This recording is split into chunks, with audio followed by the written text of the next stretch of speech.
The Ministry of Foreign Affairs and International Cooperation of the Republic of South Sudan wishes to address the recent situation regarding a United States deportee who was not permitted entry at Juba International Airport on April 5th and April 6th of 2025. Upon arrival, it was determined that the individual who presented a South Sudanese travel document under the name Nimeri Garang is not Nimeri Garang. Comprehensive verification processes confirmed that this individual is a national of the Democratic Republic of Congo named Makula Kintu. In accordance with our immigration protocols, he was not admitted and was subsequently returned to the sending country for further processing. The government of South Sudan has noted the United States announcement on April 5th, 2025, regarding the immediate revocation of visas for South Sudanese passport holders. This decision was made as a consequence of what was described as the failure of South Sudan's transitional government to accept the return of its repatriated citizens in a timely manner. We would like to clarify that the government of South Sudan has consistently maintained open communication and cooperation with U.S. authorities regarding immigration and deportation matters. The government welcomes all its citizens, whether they are returning voluntarily or through deportation processes.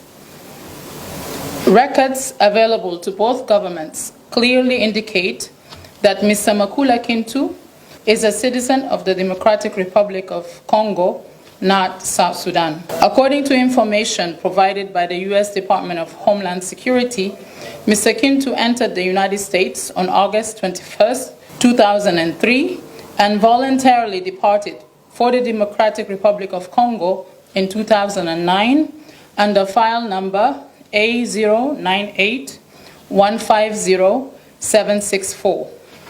He re-entered the United States illegally on July 10, 2016. During his immigration interview at Juba International Airport, Mr. Kintu's statements further substantiated that he is not a citizen of South Sudan. He stated that he hails from the Emma tribe of the Northern Kivu province in the Democratic Republic of Congo and added that he was brought to South Sudan against his will.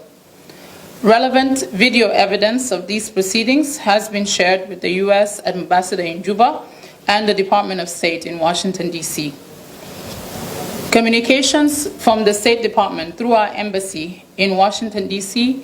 regarding the deportation of Nimeri Garang, for whom the travel document was issued, indicate that he is scheduled to arrive in Juba on May 13, 2025, via Egypt Air. Our competent authorities are therefore awaiting his arrival. The government of South Sudan expresses regret for the circumstances that led to this situation. However, it is imperative to highlight that South Sudan has consistently demonstrated goodwill and cooperation with the United States on immigration and deportation issues. In this context, the South Sudanese Embassy in Washington, D.C.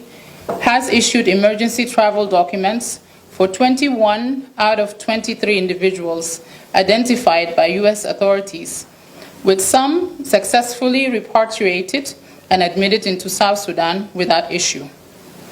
Of the two individuals confirmed as non-South Sudanese nationals, one is a Congolese citizen, namely Mr. Makula Kintu, and the other is a Sudanese national.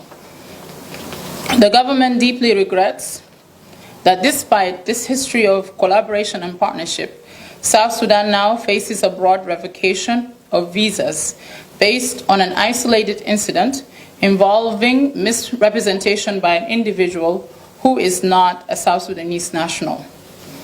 South Sudan reaffirms its commitment to engaging constructively with the United States to ensure the proper verification and acceptance of bona fide South Sudanese nationals consistent with international standards and practices.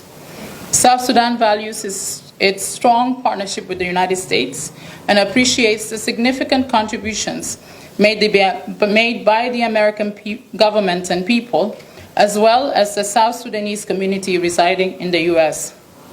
The government remains steadfast in its commitment to resolving this matter through constructive dialogue and collaboration. The Republic of South Sudan looks forward to working closely with U.S. authorities to address this issue promptly, fairly, and in a manner that is mutually beneficial. End of statement.